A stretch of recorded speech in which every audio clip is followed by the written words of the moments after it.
The views expressed in this podcast do not represent the views of the Organization of American States, its Secretary General, or its member states. We invite you to keep listening to learn something new on this episode.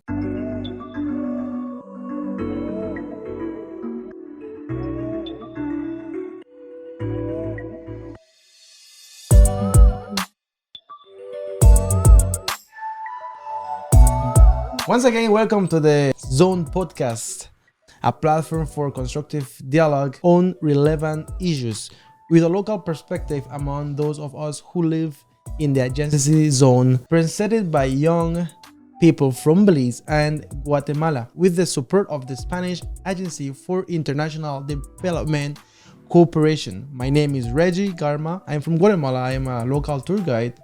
And welcome, Hannah. Hi Reggie, it's good to have you on this podcast today. My name is Hannah Montero and I am from Belize, and it's great to be here with you doing this podcast. You know what's the topic of today? The great one. We will get focused on the methods used to or that can be used to manage natural resources for the benefits of our community in the adjacency zone between Belize and Guatemala, or wherever you may live. Yeah, and as always, we hope you learned something new today on this episode as we provide good examples of how communities have designed solutions to environmental problems. Reggie, could you tell our audience today the technicalities and tell us what does it mean when we talk about community forestry? According to the Food and Agriculture Organization of the United Nations, community forestry can be defined as a process of planning and implementation practices for the administration and use of forests and other wooded lands in order to meet specific environmental or economic, social, and cultural goals. This basically means that communities receive the right to administer and use a piece of land in a sustainable manner. And Reggie, what I would like to highlight is the case of Guatemala. Since Guatemalan communities have designed mechanisms that recognize the importance and value of managing the natural resources, which in some cases, they even have obtained international recognitions on this.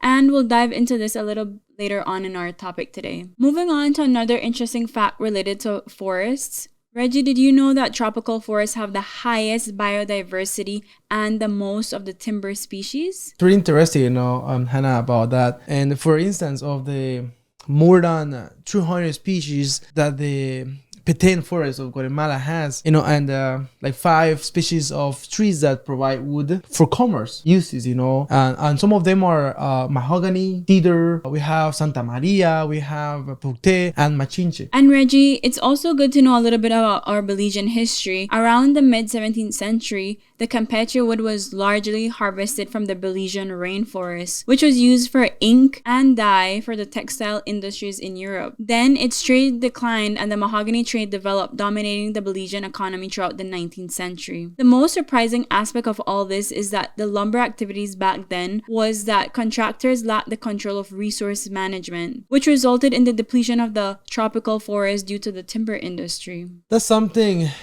unfortunately, Hannah, over time, economy activities in Guatemala, such as chewing gum, the extracting of the chewing gum, maybe you heard about the gum tree, right?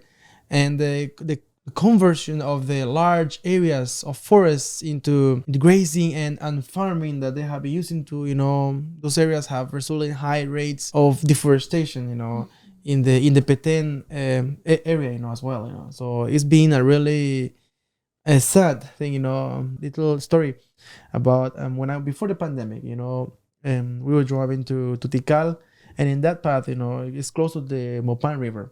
That area, it's a protected area. It's in the military area here in Apolbora.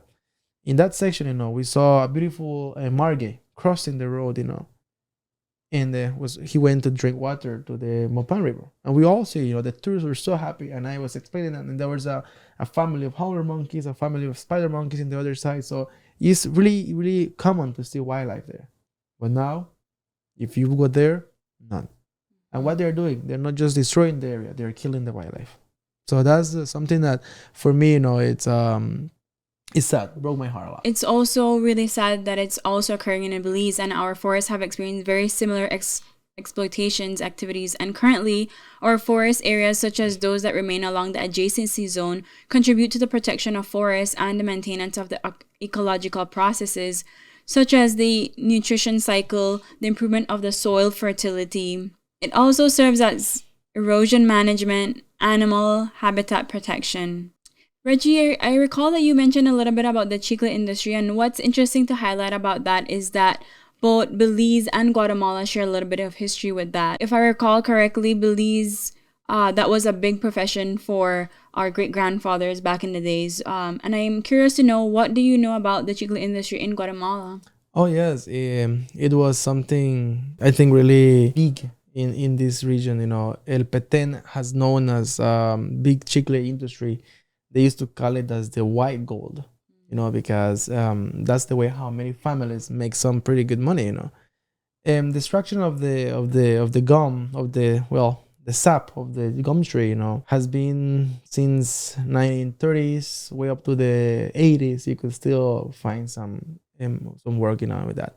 Some people working in that. And Melchor de Mencos, was formed due to chiclero families.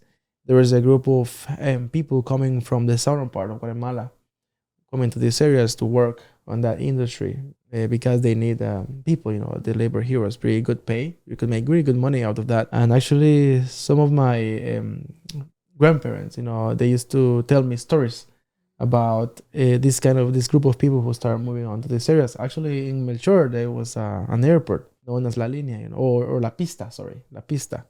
And that's where they used to land, the planes, and that's how they pick up the gum. Melchor de Mencos, before the big cities nowadays, was a huge jungle, so there were just approximately La Pista, and around La Pista there were some kind of houses, thatch roof houses, and wooden houses there, and they were just like 20 to 30 families maybe living there, a couple of houses there. And then it was a huge, so you need to go far away to get those trees to get the sap. And my dad actually tell me stories about how nice was those times, and the way how the Melchor de Mencos was grown and start prospering, due to the industry. And then suddenly the Wrigley's, they stop buying the land, the gum, and they start getting other kind of gum, artificial gums, and then they stop the industry, Just to give you like a brief story about how that actually was. And but yes, that's how Melchor was actually formed due to chiclero families. Wow, that's so interesting for sharing. And thank you for highlighting that, because that's an important part of our history. And what I also want to share with our audience that are watching today, if you don't know what the word chicle is, it is really chewing gum. And I just really want to highlight that for some of you that may not really know that. Reggie, coming back to the topic of forestry, could you maybe tell us a little bit more about the Maya Biosphere Reserve? Yes, the Maya Biosphere Reserve is located in the department of El Petén. El Petén is one of the largest departamentos, in Guatemala. Guatemala is divided into 22 departments. So this is the largest, but the less populated, And in the northern of Guatemala, like how I said, so it's one of the largest and most important protected areas in Central America, And interesting fact, about it is that this reserve, together with protected areas and biological corridor in Mexico and Belize, are the largest wild and tropical forest area in Central and Mesoamerica, We could now discuss what it's being done regarding community forestry in Belize and Guatemala. Yeah, sure things, Hannah. In the case of Guatemala, there is the Association of Forest Communities of Petén, which has implemented a project that has allowed the creation of successful companies in the certified wood market, It has also allowed families living close to forest areas to diversify their livelihoods and takes advantage of the full value of the forest with the sale of shate, and honey, and we have ramon nuts, paper, and chewing gum, and even tourism, services. What do you think about the advantages of exploiting these products? For instance, the high nutritional content of the ramon seeds show that it's a good food. Believe me, it's a really good food.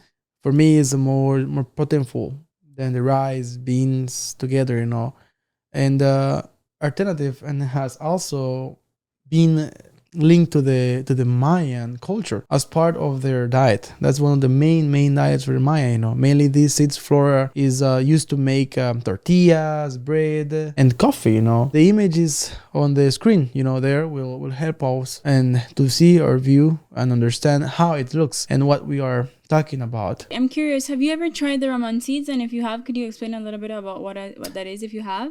Yes, I have been trying the cookies. I have been trying some cookies, mix it with chocolate, some kind of, I don't know if you will understand, but there's a chicken they make. It's a dish. Yeah. It's a pollo al ramon. That's how they name it, and the cookies are pretty proteinful. Yeah, wow, that's really interesting. It sounds like very yummy because you could substitute it for so many different things. And something that I don't mention, is that they do there's a juice. There's a juice of ramon. Instead of adding sugar, they add honey, and that makes it that mixture, brings a really nice sour. And the coffee, is really good because there's a coffee too, Wow, it sounds like it's very diverse and you can use it for all sorts of things. Yeah. And what's interesting too is that like the Mayan culture has used that in their diet for a really long time. If you see, the ramon is a tree. And that tree takes more than 25 years to grow. Wow. So if you plant it, you need to wait 25, 30 years until the tree grows and then start giving fruits. Then you need to process it. You need to harvest it, dry the seeds, and then grind it. And then try to store it. But that takes you long. Yeah. Now, if you compare with the corn, it's different. The corn, you could plant it 2 times a year or 3 times a year if you know how to work with the weather. So that's one of the reasons why the Mayas didn't work with the corn, with the ramon.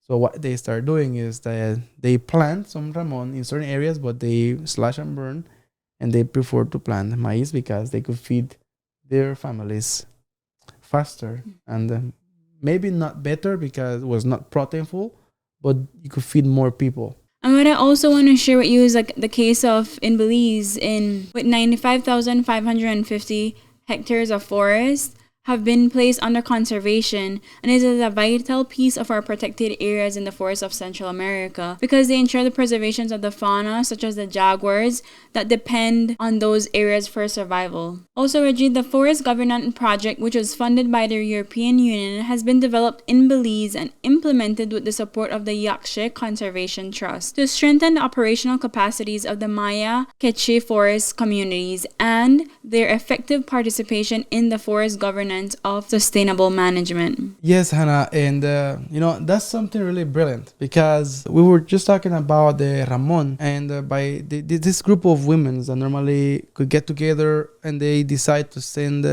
let's say their kids or maybe themselves. They go to the jungle, they harvest the ramon, they process it, they make the cookies, and they sell it. So what are they doing there? They are creating an income. They're creating some kind of way to get some money. And at the same time, all these benefits will go to the kids, to the children, because they might start going to school because they have an income. Their parents will be feeling, more with this initiative of send their kids to school because they have how to pay some money to buy the books, because that's one of the big problems here, that parents don't send the kids to school because they don't have money, So with this, they might have this kind of intention now to do it because they have an income. And actually, not just for women, it's for boys, for girls. The idea is that all this is not going to the big companies, to the people who has money. No, this is staying here. It's staying, and it's actually who are the benefit of it is the local people. And that's what I like. Yeah, and that's good that you share that with us because it also highlights, especially the people that are benefit are the ones in the direct community.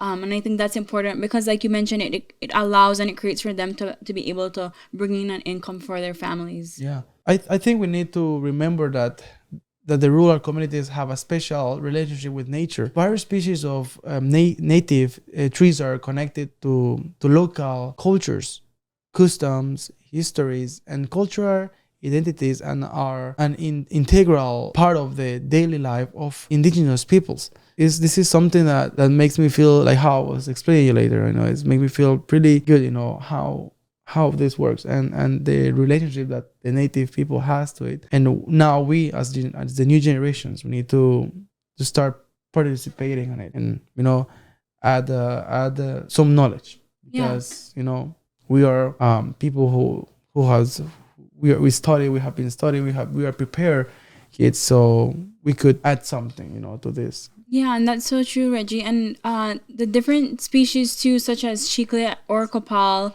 are also used in products, customs, and ceremonies that enrich the life of these peoples in these communities near those forests. Coming up, we have some material related to today's topic, and we'll continue the conversation about the positive impacts that result from community forest management, because it's the best way to protect and conserve this country's forest heritage.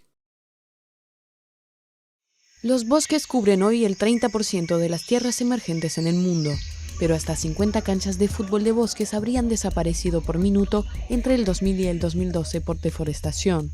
En la mayoría de los casos se tala para aumentar las superficies cultivables, pero la explotación de la madera, las quemas forestales, la ganadería intensiva y el cambio climático también son responsables. En la cuenca del Amazonas se halla el mayor bosque tropical del mundo. En Brasil, los satélites permitieron localizar talas ilegales y reducir la deforestación en 80% después de un récord en 2004. Pero todavía es un gran problema. La desaparición de bosques en el mundo tiene consecuencias: destrucción de casas, hábitats para la fauna, reducción de biodiversidad, aumento de las emisiones de gases de efecto invernadero, alteración del ciclo del agua y erosión importante de los suelos. Ante este problema hay varias soluciones: una administración sustentable de los bosques, replantar árboles, reutilizar y reciclar la madera. Según la ONG WWF, si la deforestación mantiene este ritmo, los bosques tropicales podrían extinguirse dentro de 100 años, y sin bosques, el ecosistema mundial podría derrumbarse. The video that we just saw really depicts what deforestation could look like if we don't protect our forestry and our environment. Reggie, could you share a little bit more about what your thoughts are about that video? It says there, in less than 100 years, if we don't take care of our forest or jungles, it will be over, and that means that it will be a lot of natural disasters. Sometimes we thought about how lucky we are that we live in these areas, far away from the ocean, from the coast, so we don't suffer about floodings, about hurricanes. But if we continue with all these deforestations, we will get some of all those natural disasters and worst, and it will get really tough. What's going on here is that we are seeing that all the damage that all these millionaires are causing to the world, by deforestation. The idea is that all these concessions, are trying to protect. So I think in terms, they obtain something from nature, but at the same time they are protecting it. And I could say that, in my work that way. So why there are no more projects about that, in a way of let these people obtain what they want, but at the same time protect it, but protect it as the correct way, not just they say, oh, we will protect it, but they will cut all the trees and they will just left all this dirt only there, So what's going on in Brazil, in the Amazonians, they are cutting all the trees, everything. They're lefting just the ground there, and that's caused a big impact because they are not controlling the cuts. And all this, if they continue adding this, how the video says, in a couple of years will be done. We have to think about future generations and how this is not only going to impact us, but the kids of our future. And if we don't actively begin to do something about it, it could just get worse, right? So I think now is a really good time for the generation that is living in this day and age for us to really start doing something about this, for us to be able to prevent this from occurring later on. In order to know, how hard might be, to understand how to work on those kind of projects, and in environmental impact studies that they, often cannot afford. This causes lots of interest in the people, so they seem that they will never make the project goals. But they just need to look, and find ways, because there are many ways in the internet that we could find help. Yeah, Reggie, and this is one of the challenges that these community forest concessions have to face. The risk is that they could be handed over to private organizations that exploit the territory, resulting in the loss of culture and traditions that are linked to the environment and leaving the forest unprotected. And Reggie, turning to a positive note for our listeners, it has been increasingly recognized that many of the world's rural people live in areas of high biodiversity. Traditionally, these communities are dependent on and they can ensure that the forests are managed sustainably. I must point out that one of the most common benefits is the use of timber. In addition, studies by the Center for International Forestry research show that that community foresters appear to improve, or maintain and not worsen, than due to logging techniques that reduce the waste and treatments improve the growth and the survival of future harvest trees. And there is also priority for those community forest projects that not only conserve forests, but also to promote a sustainable economic recovery that will improve the living conditions of the rural communities. And did you know that as part of the forestry model, sustainable economic benefits are also offered with projects such as ecotourism, which has seen a growth interest in the different conservation sites. As we mentioned before, the community forestry concessions generate income for the inhabitants of the area and in return. So this makes me feel how amazing this is, because if they have the projects on, the people will work, they get their benefits, but at the same time, they're protecting the areas. And in those areas, there will be some wildlife, some flora, fauna, and it will be, everybody will get something. So there will be a home for the wildlife, there will be a way of obtaining some for the people that live in the area, Yeah, Reggie, and these activities provide communities with the necessary tools to generate new sources of income, improve their quality of life, and contribute to local and national development. Could you please share with us one success story of forestry management from Guatemala? Sure.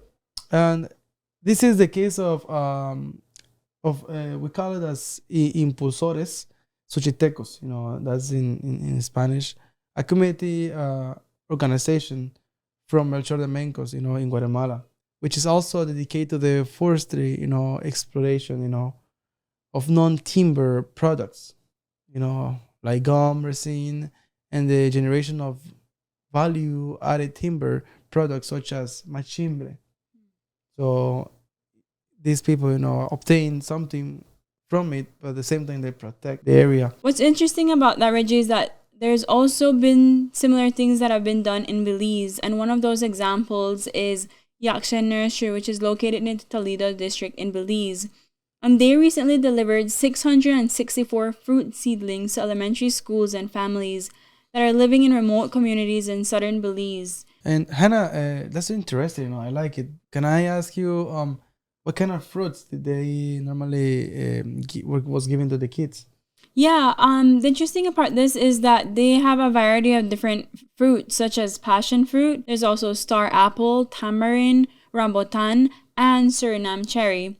And the children of these villages are dedicated to planting and caring for these trees to increase the supply of fruits in their communities, which I think is so fantastic because it gives them the opportunity to really learn from a young age how important it is to take care of a tree, to plant it, to see it grow and to water it and all that. So I think it's a really important aspect of them being able to do this work. Reggie, what we'll do now is that we'll present another video to our audience for them to learn about some more very important facts. Bajo el modelo de manejo sostenible de las comunidades forestales de Acofob en Petén, único en el mundo, evitamos la deforestación y somos responsables de la gestión sostenible y resguardo de los bosques en la Reserva de Biosfera Maya, uno de los pocos pulmones verdes del mundo. Este modelo, pionero en Mesoamérica y premiado internacionalmente, mantiene la conservación del 70% del bosque tropical de la Reserva de Biosfera Maya y es la base de la Estrategia Nacional de Reducción de Emisiones por Deforestación y Degradación de los Bosques Red Más. Petén, la biodiversidad y riqueza del bosque es nuestro hogar. Conservémoslo. Un mensaje de Acofob. Manejamos el bosque con justicia social. As we just saw in the video, these organizations are leading the way, and we must learn more about what they are doing. Share their posts, and if possible, also get involved, so that the impact on our forests is greater. It's important that Guatemalan Belizeans can enjoy these natural spaces and can become aware of the conservation projects carried out locally. Yeah, Reggie, what's interesting is that earlier this year for Earth Day, I volunteered with this group for kids, which is called the San Ignacio and Santa Elena Child Advisory Body. And we planted about 50 mahogany trees down on the Macal River on both sides of the river bank. And it was so beautiful to see all these kids come out and really support this initiative and be able to plant again, so that in a couple years time we'll be really able to see this, and for future generations for them to be able to to just really see that. And I hope you continue in doing that, and going through all this initiative. And Reggie, at the same time, we must continue promoting and recognizing the high value of environmental services and species conservations in order to get more financing. Some of the species that they have allowed restoration, such as small sapote, the caimito, and the pacaya trees. Reggie, by chance, you happen to know what is a pacaya tree? Yeah, it's a palm. It's a fruit that actually it's a flower that the pacaya tree gives. So it's a kind of bittery flower, but depending how you cook it, mostly people they just boil it. And they open it and eat it like that. People who like to eat it bitter, but some people add some lemon, some salt, eat it, tastes delicious, or in huevo, in eggs. Wow, what's fascinating to me about all this, Reggie, is that a lot of these things that we're talking about, I'm not so familiar with them, but you happen to know them very well, and it's good that we have people that are familiar with these types of plants and fruits and stuff like that. We cannot forget to promote the participation of women in the conservation of forest areas. Now that you've mentioned the importance of women in the conservation of forest areas, let me mention a little bit of statistics from the National Institute of Forests, which highlights the involvement of women represents a total of 35% of forestry processes, such as seed collection, tree planting, plantation management, nursery management, and the family economy through the use of timber and non-timber forest resources that allows their empowerment. When we think about planting, we think about men being in the plantations and doing all the work. And I think giving credit to the women that do this type of work is very important to highlight, because most of the times women shy away from even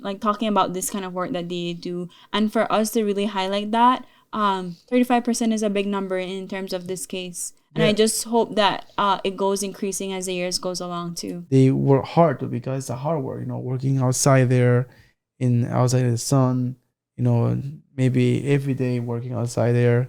And it's a little dangerous because the amount of animals that might be living in those bushes, but these ladies are working hard there.